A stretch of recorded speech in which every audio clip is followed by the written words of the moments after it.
ज्ञान और धर्म को नई दिशा देने वाले महात्मा बुद्ध का जन्म 563 ईसा पूर्व गंगा के मैदानी भाग में नेपाल के लुम्बिनी कपिलवस्तु नामक स्थान पर हुआ था।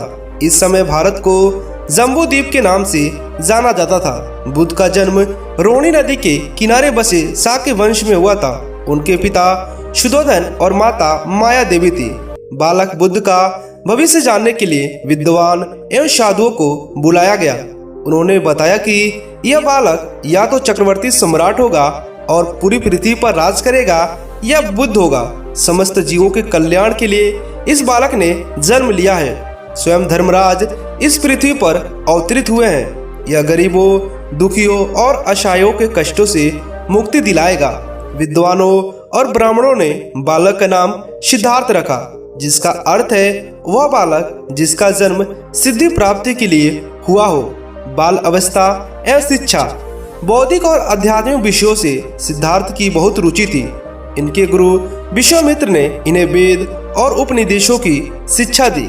राज्यसभा की बैठक और सभाओं में उपस्थित होकर इन्होंने शासन कला की शिक्षा ली। सिद्धार्थ सभी बच्चों की तरह चंचल नहीं थे। उनका बाल स्वभाव उदासीन था। वह बचपन से ही वृक्ष के नीचे बैठकर दुनिया के रंग ढंग पर चिंतन किया करते थे। राजा शुद्धोधन को हमेशा सिद्धार्थ के गृहस्थ जीवन के त्याग की बात सताती थी। उन्होंने सिद्धार्थ को तमाम दुख, दर्द, कष्टों से दूर रखा। राजमहल में तमाम सुख सुविधाएं, भोग विलास की वस्तुएं सिद्धार्थ के लिए उपलब्ध कराई गई, ताकि सिद्धार्थ गृहस्थ जीवन का त्याग कर संन्यास न बन जाए। विवाह 547 ईसा पूर्व 16 वर्षीय सिद्धार्थ का विवाह राजकुमारी यशोधरा से हुआ। वह विवाह इसलिए किया गया ताकि सिद्धार्थ पारिवारिक मोह माया में बंध न जाए और वह संन्यास ग्रहण ना कर सके।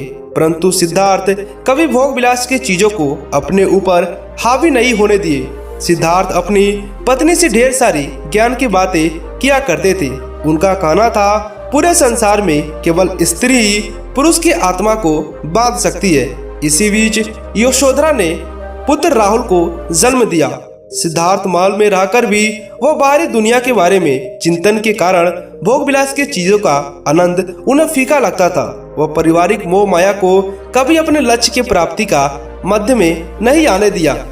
कभी कभार सिद्धार्थ महल के बाहर घूमने के लिए निकलते थे, ताकि वह दुनिया देख सके। एक बार उन्होंने रास्ते पर चलते हुए एक वृद्ध कमजोर व्यक्ति को देखा, जो झुक कर चल रहा था। उसकी आंखें धसी हुई थी। यह दृश्य सिद्धार्थ के मन को काफी विचलित करने वाला था। इससे उन्हें दुनिया की दुखों का अंदाजा हो गया। फिर उन्होंने एक बीमार व्यक्ति को देखा, जो दर्द के कारण चिल्ला रहा था। उसके शरीर कांप रहे थे। तब उन्होंने रोका, क्या होता है इसे जाना। इस दृश्य से वह काफी दुखी हुए। उन्हें सभी भोग विलास की चीजें व्यर्थ लगने लगी। कुछ दूर और आगे जाने पर उन्हें एक शव दिखाई दिया, जिसे 4 लोग कंधे पर रखकर ले जा रहे थे और उसके परिवार के लोग विलाप कर रहे थे। इस समय उन्हें जीवन और मृत्यु का ज्ञान हुआ। उन्होंने जाना कि जो व्यक्ति जन्म लेता है वह एक समय मृत्यु को भी प्राप्त होता है। तब उनके मन में विरक्ति की भावना उत्पन्न होने लगी। उन्हें सारा जीवन नीरस लगने लगा। थोड़ी दूरी पर उन्हें एक सन्यासी दिखाई दिया, जो संसारिक मोह माया से दूर प्रसन्न चित्त वाला था, मानो वह सारे दुखों से पार जा चुका हो। इस दृश्य को देखकर सिद्धार्थ ने संकल्प लिया कि वह इस मोह माया को त्याग कर संन्यास ग्रहण करेंगे। उसी रात्रि सिद्धार्थ सत्य की खोज में अपने पत्नी यशोधरा और पुत्र राहुल को छोड़कर जंगल की तरफ चले गए, ताकि दुनिया में सुख शांति स्थापित कर सके। ज्ञान की प्राप्ति। सिद्धार्थ परम सत्य और शांति की खोज में गया के समीप उरलबील के जंगल में पहुंच गए। वहां उन्होंने 6 साल कठोर तपस्या की, परंतु उन्हें ज्ञान की प्राप्ति नहीं हुई। तपस्या के दौरान उनका तेजस्वी शरीर नरकंकाल बन गया, मानो मृत्यु उनके समीप हो। तभी जंगल के पास रहने वाले चरवाहों की बेटी सुजाता ने सिद्धार्थ को खीर खिलाई, जिससे उनके शरीर की सोई हुई शक्ति का वापस संचार हुआ। फिर सिद्धार्थ ने कठोर तपस्या का मार्ग त्यागने का निर्णय लिया। 528 ईसा पूर्व पूर्णिमा की रात 35 वर्षीय सिद्धार्थ को पीपल के पेड़ के नीचे ज्ञान की प्राप्ति हुई।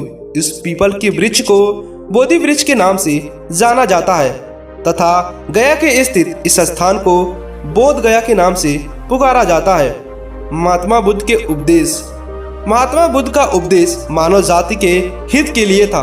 उन्होंने अपना पहला उपदेश सारनाथ में दिया तथा वह 5 मित्रों को अपना अनुयायी बनाया तथा उन्हें भी धर्म के प्रचार के लिए भेज दिया। महात्मा बुद्ध ने सभी दुखों के कारण का निवारण के लिए अष्टकर्मी मार्ग बताया तथा तिच्छा, इच्छा या आकांक्षा को सभी दुखों का कारण बताया। महात्मा बुद्ध ने अहिंसा का समर्थन किया, पशु हत्या का विरोध भी किया। महात्मा बुद्ध के उपदेशों के साथ महात्मा बुद्ध ने अग्निहोत्र तथा गायत्री मंत्र का प्रचार किया। ध्यान और अंतर्दृष्टि, मार्ग और अनुसरण, 4 आर्य सत्य और अष्टांग मार्ग। मृत्यु। महात्मा बुद्ध ने 430 ईसा पूर्व 80 वर्ष की आयु में अपने नश्वर शरीर को त्याग दिया और परमात्मा में विलीन हो गए। ज्ञान प्राप्ति का संपूर्ण जीवन इन्होंने मानव कल्याण के लिए लगाया। यह ज्ञान को केवल अपने तक सीमित नहीं रखना चाहते थे, इसी कारण इन्होंने अनेक उपदेश दिए और ज्ञान को अमर रख दिया। गौतम बुद्ध न ही जगत के निर्माता थे और न ही कोई भगवान। महात्मा बुद्ध का कहना था, इस सृष्टि का कोई भी व्यक्ति इस बुद्धित्व को प्राप्त कर सकता है। सच तो यह है कि बुद्ध भी एक साधारण इंसान थे, केवल उन्होंने अच्छे विचारों का पोषण और बुरे विचारों का त्याग किया। उन्होंने लोगों के जीवन में सुख, शांति और कष्टों से मुक्ति के लिए अपने सभी सुख सुविधाओं और जीवन के आनंद को क्षण भर में त्याग दिया। इस त्याग, दृढ़ संकल्प, आत्मसमर्पण ने सिद्धार्थ को महात्मा बुद्ध बना दिया। इस सृष्टि पर महात्मा गौतम बुद्ध मानवता और मानव जाति के उन्नति के प्रकृष्ट उच्चतम अवस्था हैं। दोस्तों, ये कहानी आपको कैसी लगी? गौतम बुद्ध के जीवन की पूरी बातें आपको कैसी लगी? हमें नीचे कमेंट कर बताइएगा।